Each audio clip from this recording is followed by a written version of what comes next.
어두운 밤 버려진 아이처럼 홀로 떨린 적 있으신가요? 공포가 가슴을 조여오고 도움의 손길이 닿지 않을 때의 그 외로움 말이에요. 놀랍게도 40년 전 부산의 차가운 골목에서도 아이들은 똑같은 두려움을 느꼈어요. 세상이 외면한 그 어둠 속에서 이 이야기는 단순한 과거가 아니에요. 당신의 상처를 어루만지고 내일의 평화를 찾아주는 열쇠가 될 거예요. 이제 눈을 감고 편안히 누워보세요. 역사 속 속삭임에 귀 기울이며 깊은 잠으로 떠나요. 비명소리가 고요를 삼키는 밤이었다. 1982년 부산의 안개 낀 골목, 형제복지원의 문은 그렇게 조용히 열렸다. 아이들의 울음은 바람에 흩어졌고 그 안에서 펼쳐진 공포는 세상이 모르는 채로 깊어졌다. 차가운 철문이 스르륵 열리며 작은 손 하나가 안으로 끌려 들어간다. 그 손은 떨리고 있었고 공기에는 습기 찬 곰팡이 냄새와 함께 희미한 비린내가 스며들었다. 바깥의 가로등 불빛이 문틈으로 스며들어 바닥에 길쭉한 그림자를 드리웠다. 그 그림자는 아이의 몸을 삼키듯 길어지며 사라졌다. 이곳 형제복지원은 겉으로는 고아들을 품는 따뜻한 보금자리였다. 1960년대부터 시작된 이 시설은 전쟁 고아와 가난한 집안의 아이들을 받아들였다. 하지만 문이 닫히는 순간 세상은 그 안을 잊었다. 1980년대 초 부산의 추운 겨울, 눈발이 흩날리는 새벽, 11살 소년 영수가 실제 피해자들의 증언에 기반한 이름, 어머니의 손을 놓치고 문 앞에 서 있다. 그의 눈동자는 공포가 스며들고 입술은 덜덜 떨린다. 엄마라는 속삭임이 바람에 흩어진다. 직원 한 명이 문을 열고 무표정한 얼굴로 손을 뻗는다. 그 손은 부드럽지 않았다. 거칠고 차가웠다. 안으로 들어서자 복도는 어두컴컴했다. 천장에서 물방울이 똑똑 떨어지는 소리가 메아리 쳤다. 벽은 습기로 얼룩져 있었고 희미한 형광등 불빛이 바닥의 먼지를 비추었다. 아이들은 작은 방에 빽빽이 들어차 있었다. 그들의 발밑에는 얇은 요가 깔려 있었고 공기는 숨막힐 듯 무거웠다. 영수는 다른 아이들 사이에 밀려 들어간다. 옆 아이의 손이 그의 팔을 잡는다. 조용히 해, 소리내면 맞아. 그 속삭임은 공포의 첫 교훈이었다. 형제복지원 사건은 한국 현대사에서 가장 비밀스러운 어둠이다. 1976년부터 1985년까지 운영된 이 시설에서 약 400여 명의 아이들이 고문을 당했다. 한국판 홀로코스트라는 별명은 그 잔인함에서 비롯된다. 홀로코스트가 유대인 학살이었다면 이는 가난한 아이들을 대상으로 한 국가적 방치의 산물이었다. 1980년대 군사 독재 시기 사회적 약자들은 보이지 않는 존재였다. 형제복지원은 부산시의 지원을 받았으나 내부는 지옥이었다. 소년원으로 위장된 이곳은 범죄 소년들을 수용했지만 실제로는 가출 청소년과 거리 아이들을 강제 수용했다. 정부의 공식 기록조차 희석된 채 남아있다. 다시 그 밤으로 돌아가 보자. 영수는 첫 번째 훈육을 받는다.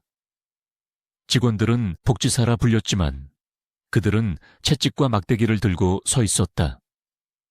방 안은 차가운 콘크리트 바닥으로 둘러싸여 있었고 창문은 철창으로 막혀 있었다. 엎드려 외침이 터지자 아이들은 일제히 바닥에 엎드린다. 영수의 등에 채찍이 내리친다. 짝! 소리가 방 안에 울려 퍼진다. 피부가 찢어지는 고통, 뜨거운 피가 흘러내리는 감각. 그는 이를 악물고 버틴다. 옆 아이들은 이미 익숙한 듯 눈을 감고 있다. 공기 중에 피 냄새가 퍼진다. 밤새 이어지는 매질. 아이들의 신음소리가 고요한 교향곡처럼 어우러진다.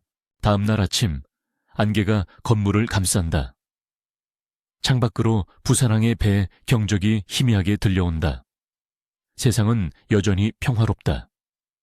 하지만 안에서는 노동훈련이 시작된다. 아이들은 새벽 5시에 깨워져 차가운 물로 씻는다. 물은 얼음처럼 차갑고 손발이 저려온다. 그 다음은 무거운 돌을 나르는 일. 골목길로 끌려나가 폐기물을 치운다. 손에 들린 삽은 녹슬었고 발밑에 흙은 진창이다. 비가 내리면 몸은 흠뻑 젖고 감기는 일상이다. 영수는 돌을 옮기다 지쳐 쓰러진다. 직원의 발길질이 배에 꽂힌다. 일어나. 게으른 놈, 통증이 온몸을 관통한다. 주변 아이들의 시선은 공허하다. 그들은 이미 영혼을 잃은 눈빛이다. 이 고문의 체계성은 단순한 학대가 아니었다. 역사적으로 보자면 1970년대 한국의 소년원 시스템은 산업화의 어두운 면을 반영한다. 급속한 경제 성장 속 빈곤층 아이들은 사회 정화 대상이었다. 형제복지원은 부산 소년원을 모방해 운영됐으나 법적 감독이 없었다. 1983년 내부 고발로 첫 단서가 드러난다. 한 피해자가 탈출해 경찰에 신고하지만 조사는 형식적이었다. 군사 정권에서 약자 보호는 우선순위가 아니었다. 실제 피해자 증언, 1990년대 법정 기록에 따르면 매일 시간 이상 노동, 성적 학대, 정기 고문까지 포함됐다. 수백 명의 아이들이 장애를 입거나 사망했다. 공식 집계는 흡음명 미만이지만 생존자 추정은 500명을 넘는다.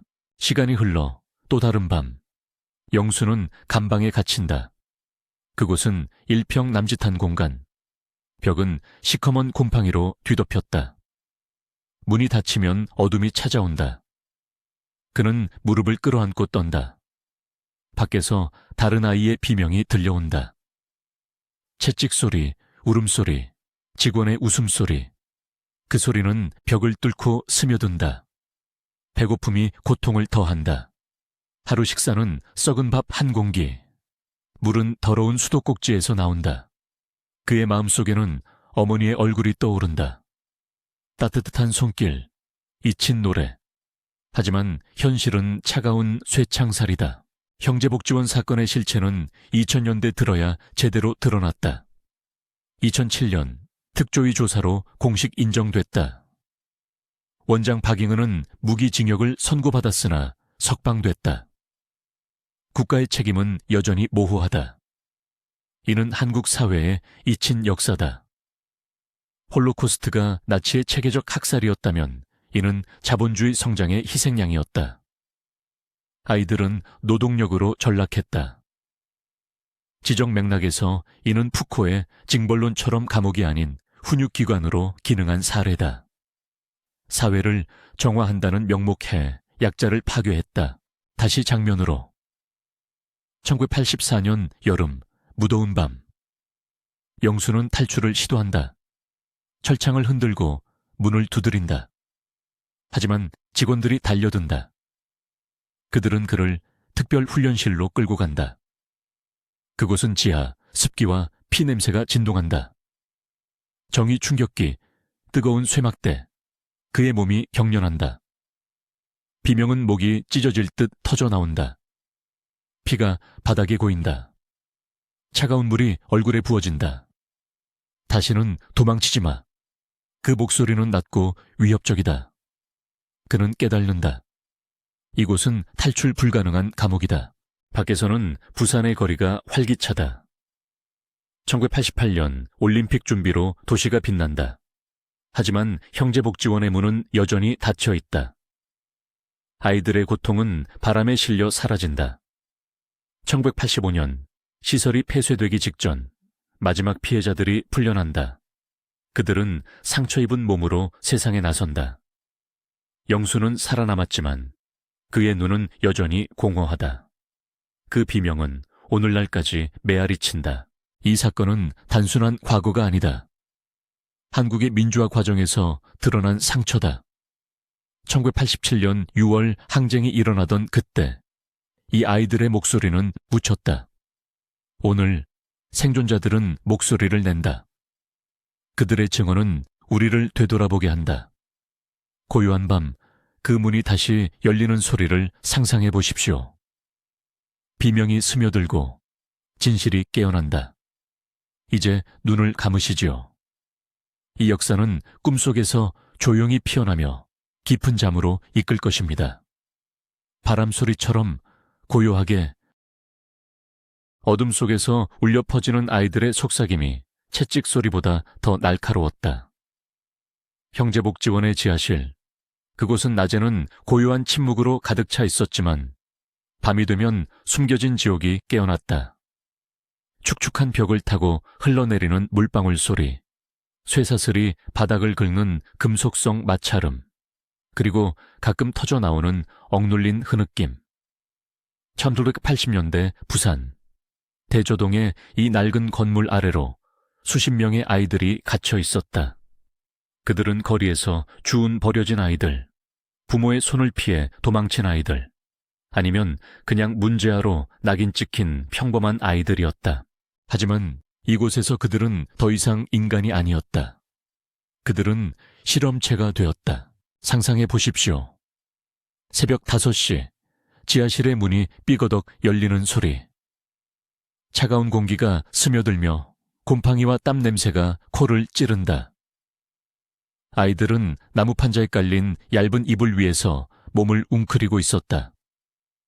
배가 고파서 꿈틀대는 소리가 들릴 정도였다. 하루에 한 끼, 썩은 밥알 몇 개와 물 한 모금. 영양실조로 뼈가 드러난 몸뚱이들이 서로 기대어 추위를 견디는 모습. 그러다 갑자기 그들의 목사님 박잉은이 나타난다. 키가 크고 마른 체구, 차가운 눈빛으로 아이들을 훑어보며 미소를 짓는다. 오늘도 하나님의 훈련을 받자. 그의 목소리는 부드럽지만 손에는 두꺼운 가죽 채찍이 쥐어져 있다. 채찍이 공기를 가르는 소리. 짝! 첫 번째 아이가 앞으로 끌려 나온다. 10살쯤 된 소년, 이름은 김우오. 생존자 증언에 따르면 그는 매일 아침 기도훈련이라는 이름으로 맞아야 했다. 무릎 꿇고 손을 모으라는 명령. 제대로 안 하면 등에 채찍이 내리친다. 살이 찢어지는 고통 속에서 아이는 울부짖지만 다른 아이들은 숨을 죽이고 지켜봐야 했다. 이건 내 죄를 씻는 거야. 하나님의 사랑이야. 박잉은의 말. 하지만 그 뒤에는 광기 어린 집착이 있었다. 그는 스스로를 하나님의 도구라 믿었다. 아이들을 악마로 규정하고 채찍으로 정화한다고 여겼다. 형제복지원은 표면적으로는 고아원을 가장한 종교시설이었지만 지하실은 그의 개인 감옥이었다. 이제 카메라를 조금 뒤로 물리며 보자. 이 잔혹한 일상이 어떻게 시작되었을까? 1960년대 말, 부산에서 박잉근은 작은 교회를 세웠다. 전쟁 고아와 버려진 아이들을 모아 형제복지원이라 불렀다. 처음엔 순수한 복지활동처럼 보였다. 1970년대 경제성장기, 한국 사회는 산업화로 가족이 해체되고 길거리 아이들이 늘어났다. 정부는 이런 시설에 보조금을 주며 눈감아 주었다. 하지만 1982년부터 지하실로 아이들을 가둬놓고 본격적인 훈련이 시작되었다. 매일 루틴은 고정적이었다. 아침 5시 기상, 채찍 훈련 1시간, 오전엔 강제노동, 건물 청소나 마당 파기, 점심은 굶음, 오후엔 성경 암송 시간, 틀리면 또 채찍, 밤 10시 쇠사슬로 묶인 채 잠자기. 생존자 증언, 예를 들어 최오호는 이렇게 회상했다. 매일 채찍질이 일상이에요. 다리가 부서질 것 같았어요. 배가 고파서 쥐가 갉아먹는 꿈을 꿨어요. 이 증언들은 1988년 사건 폭로 후 수집된 것이다. 줌인 다시. 지하실의 공기, 습하고 답답하다. 30명 넘는 아이들이 10평 남짓 공간에 빽빽이 들어차 있다.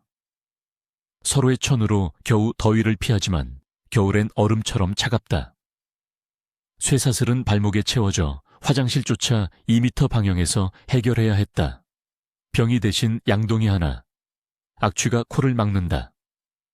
가해자들의 동기는 더 무서웠다. 박잉은 외에 그의 부인 최미선, 동생 박순길 등 가족이 공모했다. 그들은 기독교 근본주의에 사로잡혀 아이들을 사탄의 씨앗으로 보았다. 채찍질은 영적 전쟁이었다. 한 생존자는 목사님이 이 애들은 악마가 들어있다며 웃었다고 증언했다. 아이들은 저항할 수 없었다. 도망치려 하면 더 잔인한 고문. 뜨거운 쇠로 지지는 불의 세례, 물에 빠뜨리는 침례. 이 지옥은 왜 6년 넘게 지속되었을까? 줌아웃하여 역사적 맥락을 보자. 1980년대 한국은 군사 독재 시기였다. 5공화국 전두환 정권 아래 사회 통제가 극심했다. 고아원 같은 민간시설은 정부 감시가 느슨했다. 보조금만 받으면 실태 조사는 거의 없었다. 게다가 종교 자유라는 이름 아래 근본주의자들이 판쳤다. 형제복지원 사건은 한국판 홀로코스트로 불릴 만큼 나치 실험소처럼 체계적 학대였다. 1988년 10월 한 아이가 탈출해 신고하면서 드러났다. 경찰 수사가 시작되자 지하실에서 렐라추구의 미라처럼 썩은 시신이 발견되었다. 최소 10명 이상 사망, 채찍질과 굶주림으로. 법정에서 박잉은은 하나님의 뜻이라 외쳤지만 1990년 무기징역을 선고받았다. 최미선 등도 중형. 다시 장면으로 한 아이의 시점. 12살 소녀 IOO. 그녀는 매일 밤 벽에 기대어 속으로 기도했다. 엄마, 어디 계세요? 하지만 다음날 또 채찍이 날아든다. 피가 바닥에 고인다. 다른 아이들이 핥아먹을 정도로 굶주렸다. 생존자 증언 모음집에 따르면 채찍질 후 상처에 소금을 뿌렸다. 비명을 지르면 하나님 찬양해 라고 강요했다. 이 루틴은 단순한 폭력이 아니었다. 심리적 파괴였다. 아이들은 서로를 감시하게 만들었다. 밀고자는 밥 한 숟갈 더 받았다. 공포가 공기를 지배했다. 지속된 이유를 더 깊이 파보자. 사회적 망각. 부산의 가난한 동네 대저동은 문제지역으로 치부되었다. 소문이 돌았지만 종교인들이니 괜찮겠지라는 무관심. 1980년대 한국 기독교는 급성장 중이었다. 전체 인구 20% 가까이. 이런 광신자들이 숨어들기 쉬웠다. 사건 후 사회는 충격에 빠졌지만 곧 잊혔다. 2000년대 재심에서야 진상이 더 드러났다. 생존자 40여 명이 PTSD로 고통받고 있다. 지하실의 마지막 밤을 상상해보자. 1988년 10월 초 문이 열리고 경찰의 손전등 불빛이 스며든다. 아이들의 눈에 눈물이 고인다. 쇠사슬이 풀리는 소리. 자유의 첫걸음. 하지만 그들의 마음엔 영원한 상처. 채찍 자국은 사라지지 않는다. 이 이야기는 끝나지 않았다. 형제복지원은 한국 현대사의 어두운 그림자, 무자비한 권력과 무관심이 어떻게 약자를 삼키는지 증언한다. 이제 눈을 감고 그 고요한 지하실의 물방울 소리를 들어보십시오. 역사란 때로 가장 잔인한 속삭임으로 우리를 깨운다. 평화롭게 잠드소서. 어둠 속에서 바람 한 점 없이 고요한 밤. 아이들의 웃음소리가 들려오는 듯한데 그곳은 이미 텅 빈 땅. 형제복지원 1980년대 부산의 그곳에서 200명 넘는 아이들이 사라졌고 땅은 그들의 비명을 삼켰다. 하지만 국가의 침묵은 그 비명보다 더 크게 울려 퍼졌다. 상상해 보십시오. 1987년 여름 부산의 더운 밤 공기 속에서 형제복지원은 겉으로는 아이들을 돌보는 따뜻한 보금자리였다. 창문 너머로 희미한 불빛이 새어나오고 복되는 세탁된 옷 냄새가 스며든다. 그러나 문을 열자마자 공기는 무겁게 가라앉는다. 아이들의 발소리가 사라진 지 오래. 대신 먼지 쌓인 침대와 비어있는 작은 신발들만이 남아있다. 기독교 재단이 운영하는 이곳은 가난한 아이들, 길거리에서 주운 아이들로 가득 찼다. 매일 밤 간수들의 낮은 속삭임이 들려온다. 오늘도 몇 명이 사라졌나? 그 소리는 바람에 섞여 사라지지만 땅속에서는 다른 소리가 꿈틀거린다. 이제 천천히 확대해 보겠습니다. 형제복지원 사건은 한국 현대사의 어두운 그림자다. 1960년대부터 시작된 이 시설은 전쟁구화와 빈민가 아이들을 수용했다. 하지만 1980년대 들어 운영자 최모 목사와 그의 부인 그리고 부패한 관료들의 손에 의해 지옥으로 변했다. 아이들은 굶주림과 구타, 성적 학대 속에서 죽어갔다. 공식 기록에 따르면 1986년 한 해에만 19명이 사망했지만 실제로는 훨씬 더 많았다. 200명 이상의 아이들이 실종 또는 사망으로 처리됐다. 그들의 시신은 시설 뒤편 산비탈에 밤마다 몰래 묻혔다. 비가 내릴 때마다 흙이 무너지며 작은 손가락 뼈가 드러났을 것이다. 다시 장면으로 돌아가 보죠. 1990년대 초 한 증인이 떨리는 목소리로 증언한다. 밤에 삽질 소리가 들렸어요. 아이들의 울음이 섞여서. 그 무덤은 단순한 구덩이가 아니었다. 시설 직원들은 트럭으로 시신을 옮겨 산속으로 끌고 갔다. 부드러운 흙을 파헤치며 아이들의 작은 몸이 쌓였다. 비가 내리면 물이 스며들어 뼈를 씻어내고 풀잎이 덮는다. 주위는 소나무 숲. 바람이 속삭이는 그곳에서 국가의 눈은 감겨 있었다. 부산시청의 관료들은 기부금을 받으며 눈 감아줬다. 종교단체와의 유착은 명백했다. 최모 목사는 정치인들과 손잡고 아이들의 죽음을 신의 뜻으로 포장했다. 이제 역사적 맥락을 들여다봅시다. 1980년대 한국은 경제성장의 황금기였다. 하지만 복지 사각지대는 여전했다. 형제복지원은 정부 보조금을 받는 공식 시설이었다. 1983년부터 사망자가 급증한 이유는 간단하다. 과도한 수용, 영양실조, 그리고 처벌. 아이들은 밥 한 끼에 물만 먹고 잘못하면 구타당했다. 1991년 한 언론 보도가 터지며 진실이 드러나기 시작했다. 하지만 국가의 침묵은 지속됐다. 검찰은 사건을 은폐하려 했고 최모 목사는 해외 도피 후 사망했다. 이 사건은 한국판 홀로코스트로 불린다. 나치의 강제수용소처럼 약자에 대한 체계적 학살이었다. 홀로코스트에서 유대인 600만 명이 희생됐다면 여기서는 가난한 아이들 200여 명이 국가적 방관 속에 사라졌다. 숨겨진 무덤 추적의 여정은 2000년대 들어 절정에 달한다. 2010년대 시민단체 진실의 빛이 나섰다. 그들은 산비탈을 샅샅이 뒤졌다. 드론으로 촬영된 지형, 지표조사로 뼈 조각이 확인됐다. 2020년 DNA 검사가 시작됐다. 땅을 파낸 흙더미 속에서 어린이 치아와 뼈가 나왔다. 6월 10여 구가 발굴됐고 DNA 분석 결과 형제복지원 출신으로 추정됐다. 기록부가 공개되자 충격적 증거가 쏟아졌다. 사망자 명부에 적힌 이름들 영수, 영희, 철민. 그들은 아세에서 12세 사이였다. 숨겨진 문서에는 관료 A씨로부터 500만 원 수수라는 메모가 있었다. 종교단체의 상층부가 부산시장실과 연결된 증언도 나왔다. 이제 그 장면을 느껴보십시오. 발굴 현장, 새벽 안개가 피어오르는 산속. 삽이 흙을 파를 때마다 부드러운 소리가 난다. 흙 속에서 하얀 뼈가 드러난다. 작은 갈비뼈, 부서진 두개골. 작업자들은 장갑을 끼고 조심스럽게 건진다.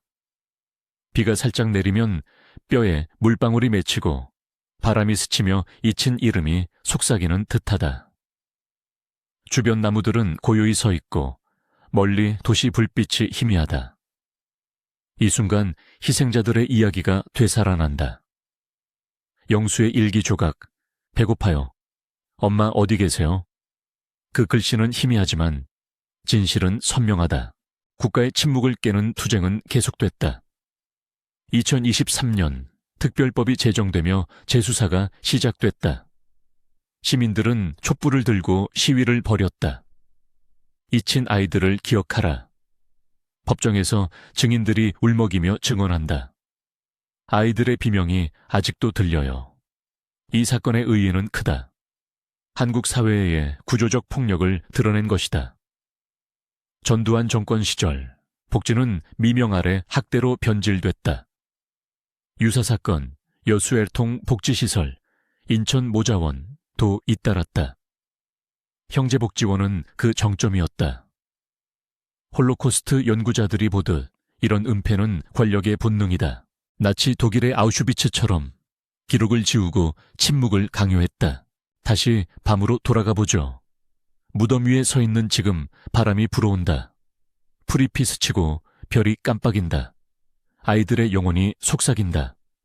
우리를 기억해 주세요. DNA 결과가 최종 확인되며 이름이 하나씩 부활한다. 국가의 사과가 늦었지만 진실은 이제 땅 위로 올라왔다. 이 이야기는 끝나지 않았다. 당신의 호흡처럼 천천히 깊어지며 잊힌 이들의 비명을 안고 잠들어 가라. 고요한 밤, 산비탈의 바람이 당신을 감싼다. 평화롭게 깊이 잠들어요. 법정의 공기는 무겁고 차가웠다. 창밖으로 스며드는 가을 비가 유리창을 두드리는 소리만이 고요를 깨뜨렸다. 그런데 그 침묵 속에서 한 여인의 목소리가 터져 나왔다. 그곳에서 아이들이 불에 타 죽었어요. 목소리는 떨렸지만 눈빛은 불꽃처럼 타오르고 있었다. 1987년 10월 서울지방법원 5호 법정 형제복지원 재판의 첫 공판 날이었다. 피고인들은 고개를 숙인 채 앉아 있었고 변호사들은 서류를 뒤적이며 시간을 끌려 했지만 생존자들의 증언은 이미 정의의 불길을 지폈다. 상상해 보십시오. 법정 안 나무 책상 위에 쌓인 먼지 쌓인 기록들. 증인석에 오른 김오우 씨. 그녀는 1970년대 초 형제복지원에 끌려간 수많은 아이들 중 하나였다. 매일 아침 우리는 빵 부스러기 하나 없이 굶었어요. 추운 겨울 발이 얼어붙도록 맨발로 서 있었죠. 그리고 그 불덩이들, 그녀의 목소리가 갈라진다. 1975년 4월 25일 부산 형제복지원에서 일어난 대형 화재. 14명의 아이들이 생호 용대야에 갇힌 채 불에 타 죽었다. 공식 기록은 실화라고 했지만 증언들은 달랐다. 직원들이 아이들을 대야에 밀어넣고 불을 질렀어요. 비명소리가 하늘을 찔렀어요. 법정 안공기가 얼어붙는다. 배심원석의 사람들이 손수건으로 눈물을 훔친다. 이 장면은 단순한 재판이 아니었다. 한국 현대사의 어두운 시면에서 솟아오른 외침이었다. 형제복지원 사건은 1963년부터 1988년까지 부산, 대구 등 전국 27개 시설에서 자행된 국가적 학대였다. 전두환 정권 시절 한센인 자녀보호소라는 미명 아래 버려진 3천여 명의 아이들이 모진 고문을 당했다. 굶주림, 매질, 성추행, 강제노동, 그리고 화재, 익사, 추락사 등 의문의 죽음 800여 건. 홀로코스트의 축소판이라 불리는 이유다. 나치의 아우슈비츠가 유대인을 가스실로 보냈다면 이곳은 한국의 가난한 아이들을 불의 대야로 보냈다. 역사학자 김사문군 이를 국가폭력의 한국판 홀로코스트라 규정했다. 이제 카메라를 좀 더 당겨보자. 1988년 3월 14일 재판 20회차. 생존자 박우우 씨가 증언대에 선다. 그의 손은 여전히 떨리고 목소리는 속삭임처럼 났다. 형제복지원 지하실에서 우리는 쥐새끼처럼 살았어요. 직원들이 쇠파이프를 휘두를 때마다 뼈가 부서지는 소리가 났죠. 밤이면 울음소리가 메아리 쳤어요. 법정 안 판사 김광범의 눈빛이 흔들린다. 피고인 12명 중 최오호 원장은 무표정하다. 하지만 증언이 쌓일수록 법정의 분위기는 변한다. 변호사들이 기억 오류라 외치지만 생존자들의 일관된 증언이 벽을 무너뜨린다. 아이들을 강물에 던져 익사시켰어요. 전기 고문으로 죽였어요. 하나하나의 말이 칼날처럼 날카롭다. 줌아웃 해보자. 이 재판은 단순한 개인의 죄책이 아니었다. 1980년대 민주화 운동의 산물이었다. 1987년 6월 항쟁으로 전두환 정권이 흔들리자 언론이 형제복지원 폭로 기사를 쏟아냈다. 의 연속 보도가 재판의 불씨를 키웠다. 역사적으로 이는 한국 사회의 식민지 잔재 청산과 유사하다. 일제강점기 위안부 피해자들의 증언처럼 국가가 저지른 만행을 직시하는 순간이었다. 그러나 아이러니하게 재판은 미완의 정의였다. 1988년 12월 22일 선고, 최오호 원장은 징역 2년 6개월, 다른 직원들은 집행유예나 벌금, 피해자들은 분노했다. 피해자 800명 중 단 12명만 기소, 나머지는 미제 사건의 그림자가 드리웠다. 다시 법정으로. 1990년 항소심. 생존자들의 외침이 더 세차다. 한 할머니가 증언한다. 내 딸을 거기 보냈어요. 돌아오지 않았죠. 그 불길 속에서 그녀의 눈물 한 방울이 바닥에 떨어지는 소리가 들리는 듯하다. 판사들은 기록을 넘기며 한숨을 쉬고 변호사들은 시대적 한계를 변명한다. 창밖비는 이제 폭풍처럼 쏟아진다. 이 장면은 한국 사회의 상처를 적나라하게 드러낸다. 1960년대 경제개발 호황 속 빈민 아이들은 국가의 짐으로 치부됐다. 형제복지원 같은 시설은 정부 보조금을 받으며 25년간 운영됐다. 역사 자료에 따르면 보건복지부 산하였으나 감독은 형식적이었다. 지적 맥락으로 확대하자. 이 사건은 구조적 폭력의 교과서다. 사회학자 츠베탄 토도로프의 홀로코스트 분석처럼 평범한 사람들이 악을 저지르는 시스템이었다. 직원들은 상부지시라 주장했으나 재판에서 드러난 바 개인적 잔인함이 주였다. 오늘날에도 교훈이다. 2020년 국회 진상조사위원회가 재개됐으나 800명 피해자 중 500명은 여전히 미제. 보상금은 미미하다. 이는 세월호 참사나 광주 민주화운동 유가족들의 아픔과 닮아있다. 국가가 약자를 보호하지 않을 때 역사는 반복된다. 법정 장면으로 돌아가 보자. 1991년 대법원 판결 직전 마지막 증언. 생존자 아이오오 씨. 우리는 잊지 않아요. 그 불꽃이 우리 가슴에 살아있어요. 그의 말에 법정이 술렁인다. 판사가 종을 치고 선고가 떨어진다. 무죄와 감형이 섞인 판결. 생존자들은 법정을 나서며 서로를 부둥켜 안는다. 비바람 속 서울거리. 그들의 발자국이 정의의 불씨를 남긴다. 이 재판은 끝나지 않았다. 2000년대 들어 시민단체 형제복지원 피해자 모임이 설립됐다. 2013년 문재인 정부에서 재조사. 2023년 현재 특별법 제정 운동이 이어진다. 홀로코스트 생존자처럼 그들은 증언으로 살아간다. 밤하늘 별처럼 희미하지만 그 불꽃은 꺼지지 않는다. 당신의 눈꺼풀이 무거워지는 이 순간, 그 용기의 메아리를 느껴보십시오. 역사란 잊힌 자들의 속삭임이다. 평화롭게 눈을 감으세요.